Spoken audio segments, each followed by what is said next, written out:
All right, welcome. And it is the January 23rd edition of the Breer Report, a mailbag edition of the Breer Report. We, of course, have our print version of the mailbag up on the mmqb.com. You can check more questions and more answers out there at the website. But we wanted to answer three of your most pressing questions here, as we do every week. And we're going to start with our first question. This is from Sean Claver. That's at SRK345. Where do the Lions go from here after losing most of their coaching staff? Is this sort of loss unprecedented? Sean, I did take a look and tried to find situations that were like this. And so, going back and digging through it, I found the Broncos over a short period of time, right when Peyton Manning got there. John Fox's staff bled out some guys. They lost Dennis Allen to the Raiders. They lost Mike McCoy to the Chargers. They eventually wound up losing Jack Del Rio to the Raiders, who actually wound up, ironically enough, replacing Allen. Then the Patriots in 2005 lost both their coordinators in the same year. That was Romeo Crennel and Charlie Weiss. They were replaced by two younger guys, and Josh McDaniels and Eric Mangini. Then you go back to the Cowboys of the 90s. Obviously a ton of attrition there. And they lost in 1993, after the 93 season, Dave Wannstedt to the Bears. And then the year after that, they lost both Norv Turner and Butch Davis. Norv Turner went to the Redskins at the time, and Butch Davis went to the University of Miami at the time. So this isn't totally unprecedented that this sort of thing has happened before. But it is rare. And, part of it is Ben Johnson taking the extra year and wanting to try to see through what they'd built in Detroit. And it's compounded by some losses beyond those two. They lose Terrell Williams, who is actually new to the staff in 2024, having come from Tennessee. He'll rejoin Mike Vrabel as defensive coordinator in New England.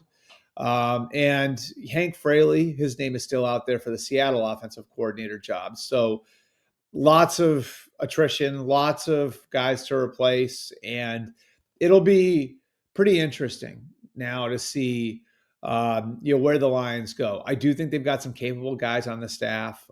Kelvin Shepard, the linebackers coach, hasn't coached for very long, but it's pretty well thought of there. Deshae Townsend has more coaching experience. He has less coaching experience in Detroit, though, specifically. He just joined the Lions staff last year like Williams did. On the offensive side, Tanner Engstrand is a guy who's got an offensive coordinator, looks elsewhere. You'd think he'd be near the top of the list, or they could look outside. Do they take a swing at Dennis Allen, who looks like he's going to Chicago with Ben Johnson? Dennis Allen, of course, was with Dan Campbell in New Orleans. Could they go further into Dan Campbell's Saints background? Pete Carmichael, somebody who went to Denver with Sean Payton, but was the offensive coordinator in New Orleans for a lot of years.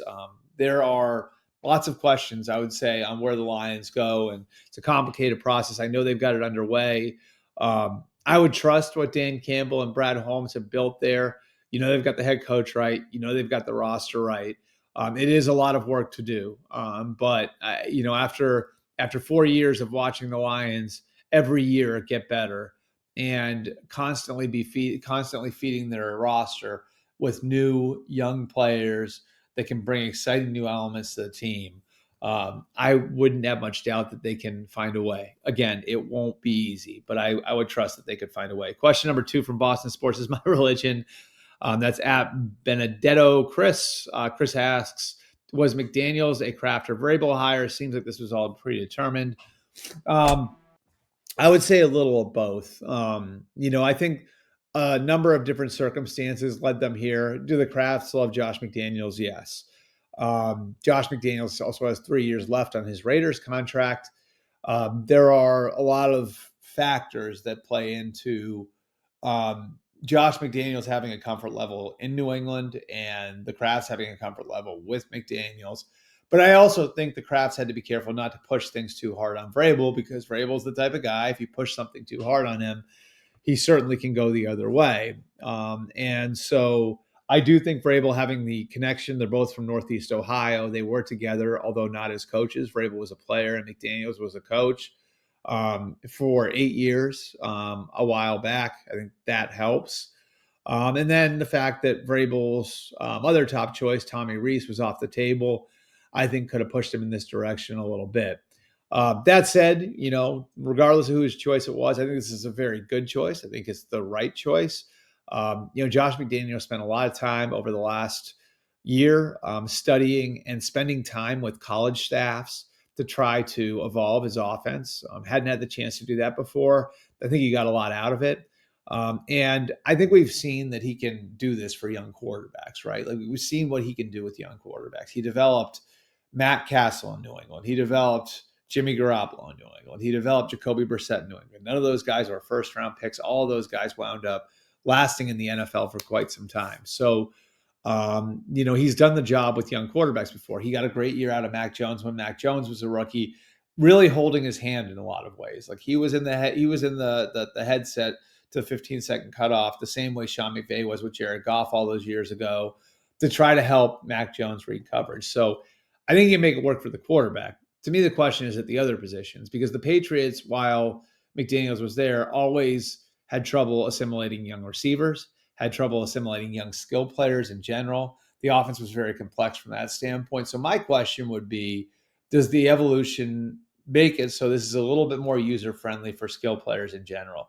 The line, I think, is the line. Like, I think, they just have to hit on young linemen, period.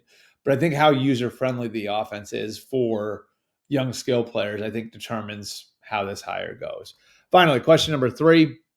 This is from Ronnie at Trey40. As we stand right now, who are the names to keep an eye on for Cowboys head coach? I think part of what we're looking at here is really familiarity, and what sort of familiarity the Cowboys ownership, the front office have with the guys, because it seems like every guy that's involved, rumored, whispered about when it comes to the Cowboys opening has connections to the Jones family, be it Deion Sanders, Kellen Moore, Brian Schottenheimer, Jason Witten. So I think there's a chance Schottenheimer becomes the head coach with Jason Witten on the staff. We've heard that they would like to groom Jason Witten, maybe eventually to be the head coach. He's coaching high school right now. I will say this about Jason Witten. Perhaps the best leader I've ever been around as a player, just as far as teams I've covered and been around. I know, when Bill Parcells went from Dallas to Miami, and he took Jake Long first overall, he's one of the reasons he took Long first overall over Matt Ryan and everybody else that year. Glenn Dorsey, I believe, was in that class, was because he saw Witten-like qualities in Long. That's how much he thought of Witten as a leader. So Witten has the leadership qualities. He has the skins on the wall as a player.